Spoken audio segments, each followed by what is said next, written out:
Duracell est un peu particulier puisqu'on a l'exemple même de la mascotte qui prend le dessus sur la marque, sur le produit. Et aujourd'hui, le lapin Duracell est extrêmement connu et il indique bien sûr la durée, la durabilité du produit, ainsi que l'énergie,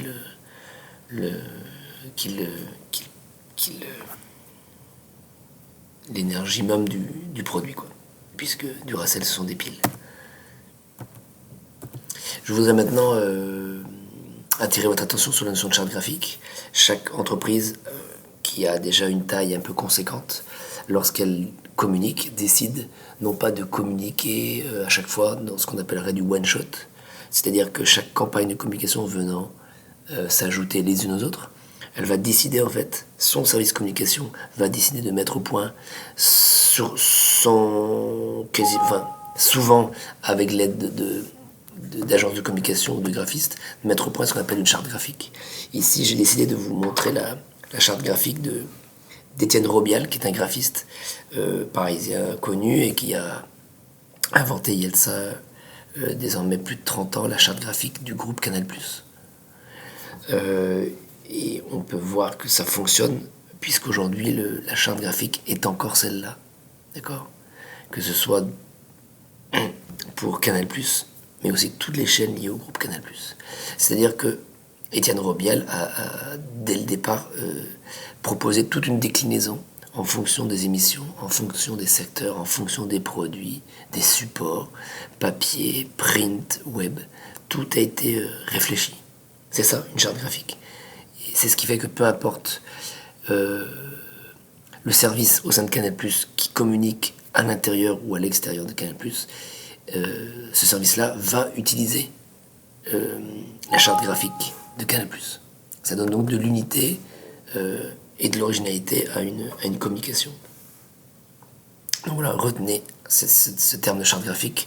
Nous y reviendrons l'année prochaine dans le cours sur la communication commerciale et les supports de communication dans le cadre de vos projets tutorés. 4 conseils rapides pour mettre au point une charte graphique qui fonctionne.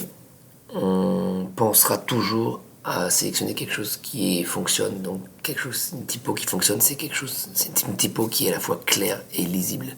Donc aujourd'hui, on va le voir surtout sur des typos sans empattement, donc simplifiés, des écritures à bâton, si vous voulez, de type Arial. On va choisir aussi des couleurs adaptées.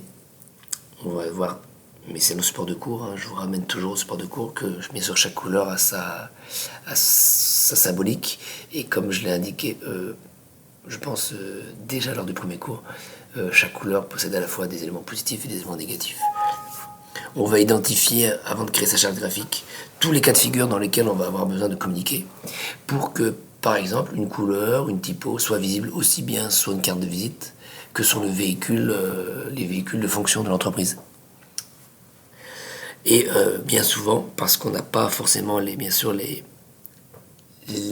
ressources humaines en interne dans l'entreprise, dans l'institution, on va faire appel à un graphiste, à une boîte de com. Attardons-nous un peu sur donc la symbolique des couleurs, celle des lettres, celle des formes. Ici, je vous ai présenté par exemple la première de couverture d'un livre qui s'appelle Bleu, de l'historien des couleurs et de la culture qui s'appelle Michel Pastoureau. Pour vous indiquer ici qu'il n'y a qu'une seule couleur, il y a un mot important, c'est bleu, et pourtant ça constitue une couverture de livre qui fonctionne. Parce qu'il y a un jeu à la fois sur la typo. Ici, on aura choisi d'indiquer un titre pour une fois en bas de case, donc en minuscule. On aura décidé aussi d'y inclure de l'italique. On sait que l'italique, ça rend les choses dynamiques.